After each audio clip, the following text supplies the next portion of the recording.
Just last week, CM Punk debuted in All Elite Wrestling, and this week, Daniel Bryan might.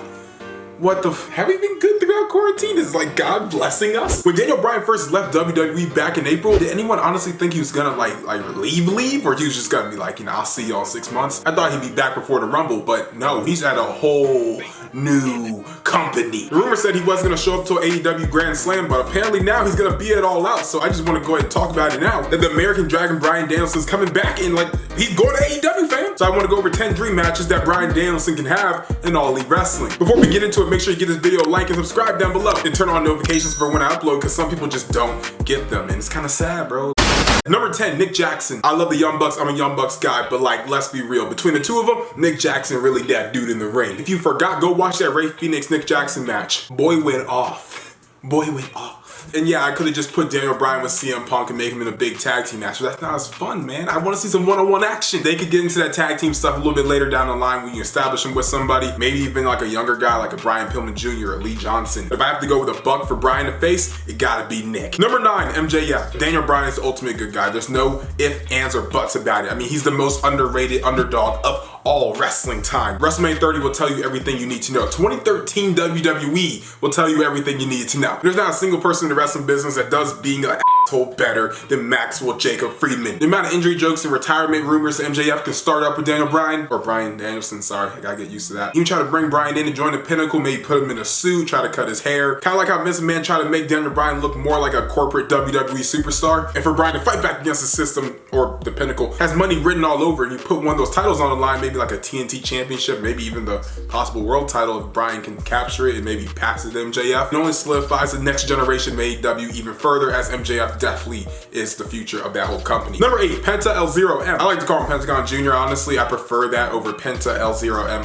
I think it's dumb. I mean, I get it, Zero Miedo, but like, make it simple. Like Walter, that's such an easy name to say. Just Walter. PENTA ELZEROM. Too many syllables, brother. I don't really have a reason why I want this match to happen. More because I just want to see Bryan put that mask back on when he used to wrestle back when he was 18. And I want to see him do that again in AEW. He's going to face someone, he should also wear a mask. So like, PENTA is that guy for it. And yeah. Number 7, Sammy Guevara. Again, another young star in AEW. Sammy Guevara on top of MJF, Darby Allin, those kind of guys. They are the future crop of top AEW stars, future crop of AEW world champions. My idea of having Daniel Bryan in AEW is to really make that TNT championship, which I'm not saying Miro should lose because Miro is my Lord and Savior, but I'm just saying eventually Daniel Bryan win that TNT championship and kind of treating it the same way John Cena treated the US title in 2015, having these open challenges that they already do with the TNT title, so it's nothing like super brand new. The only difference between Daniel Bryan and every other man that's held the TNT championship, they haven't made events at a WrestleMania. They haven't been the WWE champion multiple times. They haven't been the most probably over wrestler since 2014. Danny just built different. I think Sammy Guevara took on Daniel Bryan. Ooh, the technical wrestling of Daniel Bryan. Sammy can honestly be a pretty good technical wrestler if you watch his matches carefully, but also his high-flying ability combined. I'm getting Brian Kofi vibes of high intensity. Chef's kiss, love it. Number 6, Darby Allin. Like I keep saying, young crop AEW stars. Darby Allin is like that standard bearer of like, this is the next generation AEW. He's taking on all these incredible guys. He's having all these great moments. You know they are grooming this man to take this company over with a half face that's like low-key dead because there's a skeleton. So that means half his face is eaten off. Darby's been interacting with Sting like he really is his father. And he's CM Punk's first match back in 7 years, brother.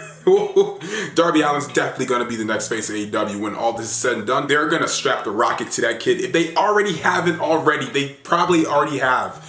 They definitely have. Does he ever face people that like don't have like multiple world titles under their belt? I mean, like Sting, Cody, like what the Jericho, what? They really love this man. Like they really love them some Darby Allin, and so do we. Darby Allin's cool as hell. You should give him a gimmick like he's going through menopause, and Darby could be like that young kid that's like, whoa bro, that's not cool, why you at Hot Topic? Have Bryan trying to join a rock band, but he still has like that weird cardigan on like a librarian. I'm not even thinking about wrestling anymore. This could just be a YouTube series. very interested. Same thing like I said for Sammy Guevara. Bryan's a TNT champion, having those open challenges, putting him against some of the youngest but biggest stars in AEW only makes them feel like bigger stars. It only makes sure that Daniel Bryan can still go in the ring, which we all know he can. I mean, we saw at WrestleMania, like, the guy can go, brother. Number 5, Rey Fenix. I mean this when I say this. Rey Fenix is the best wrestler in All Elite Wrestling. That's really hard to say because there's like everyone there is like so top tier talented, but like Rey Fenix is literally the best wrestler and best high flyer in the business today. I mean that with my heart and soul. The amount of crazy stuff I've seen Rey Fenix do, all those PWG matches, Lucha Underground, dude, the dude goes crazy. I don't understand how Rey Fenix is not dead. He's that guy that you want to be world champion, but like you just don't think he's gonna be for like reasons of, is that his, you know, tag partner slash family member is like superiorly more famous than him, but you still really want the guy to do well. So yeah, I need a Bryan versus Rey Fenix match. Oh my goodness. I need to see some sort of like ladder match between these two. I'm gonna continue to keep saying that TNT title should be on the line. Oh my goodness, it would go crazy brother. Number 4, Cody Rhodes. I'm gonna keep this simple. Cody Rhodes is the biggest name in AEW right now. He is the face of the company, honestly. Bryan versus Cody is just the match that we all have to see. To go into AEW and not have a match with Cody Rhodes means you kind of cheeks. I can't think of a wrestler Cody hasn't wrestled already and beat or lost to, because Cody really be taking these L's, honestly. Like, people really give him a lot of crap, but he really be losing most of the matches. You just have two guys that left the biggest wrestling company of all time, one who's having a great post WWE career and one that had an iconic pre WWE career. It's gonna be very interesting to see how Daniel Bryan's career after WWE is gonna go, because he walked into WWE with a lot of accolades, but still they treat him like a nobody. But now everyone's treating him like he's the biggest star that's ever existed in the wrestling business, as they should, because he deserves it. Now Daniel Bryan is legitimately the hottest wrestler on the market right now. I mean, Punk's already signed. Number 3, Malachi Black. This is one of the few dream matches in WWE that I just needed so bad and they just didn't do it. Alistair Malachi was really known for his kickboxing, really known for like his MMA style of wrestling, even though he's not like a formally trained MMA artist. He doesn't have this record like Brock Lesnar, but he's always one of those guys that, like, if you told me he had like 20 amateur fights I just didn't know about, I would probably believe you. You look like you could kill me. And I apologize for saying the same thing over and over, but Daniel Bryan's technical background, when you're trained by guys like Shawn Michaels and William Regal, I mean, you tend to just know what you're doing. There's gonna be a whole lot of kicking, and I can't wait to see who gets kicked in the head first. Number 2, CM Punk. They were destined to do this forever. This is our version of Bret Hart and Shawn Michaels. Daniel Bryan and CM Punk. These are our guys. Like it or leave it, and I like it. From Rivals and Ring of Honor to WWE and now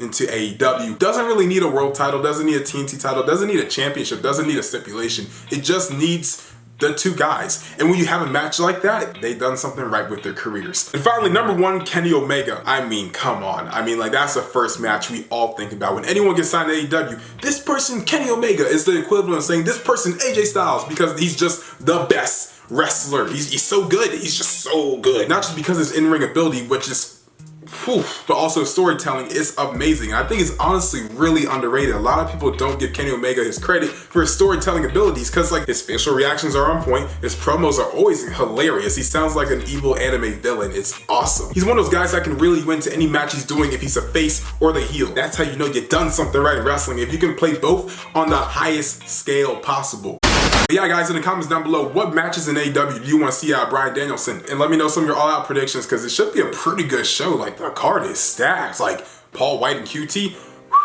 5 stars. But make sure to like, comment, share, and always subscribe, and we outie. We going up like 1,000. I'm a flex just like a muscle man Malcolm. We going up like 1,000. I'm a flex just like a muscle man Malcolm. When it just like 1, 2, 3. If you like the channel, this will squeeze. If you like the channel, this will squeeze. If you like the channel, this will squeeze.